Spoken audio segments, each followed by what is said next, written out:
আসসালামু আলাইকুম। আজ ইংরেজি বছরের শেষ দিন। রাত 12টা থেকে নতুন বছর উদযাপনের জন্য ব্যাপক আতশবাজি দেখেছি বিগত বছরগুলোতে। তো এই যে আতশবাজি, এটা প্রায় আধা ঘন্টার উপরে অব্যাহত থাকে 12টা থেকে।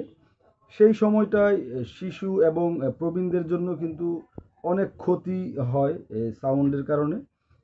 এবং সবচেয়ে বড় যে বিষয়টা, যে এইভাবে আতশবাজির কারণে পাখিদের কিন্তু মৃত্যু হয়, এমন একটা অবস্থা তৈরি হয় যেন একটা মহাযুদ্ধ লেগে গেছে দেশব্যাপী।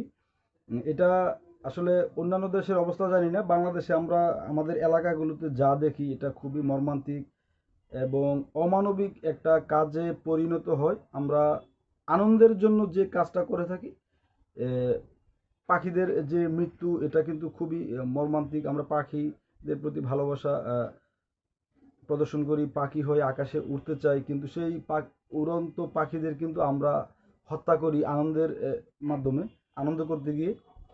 আমি মনে করি এটা পরিহার করা উচিত।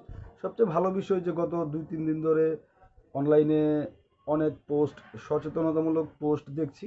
তো আমি নিজেও আশাবাদী হচ্ছি যে এবার হয়তো অন্যান্য বারের তুলনায় তো কিছুটা কমবে।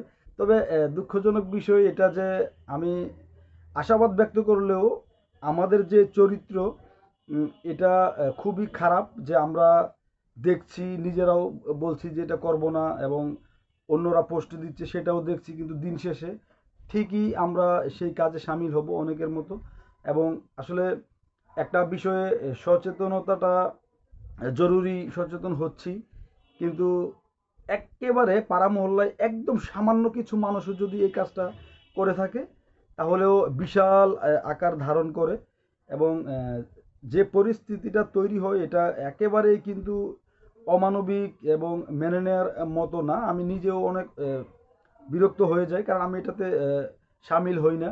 দুই একটা আতশবাজি হয়তো প্রত্যাশা করি যে হতে পারে, কিন্তু এখন মনে হয় যে এই দুই একটা করতে করতেই সবাই লিপ্ত হওয়ার কারণে এটা একটা মেসাকারে পরিণত হয়।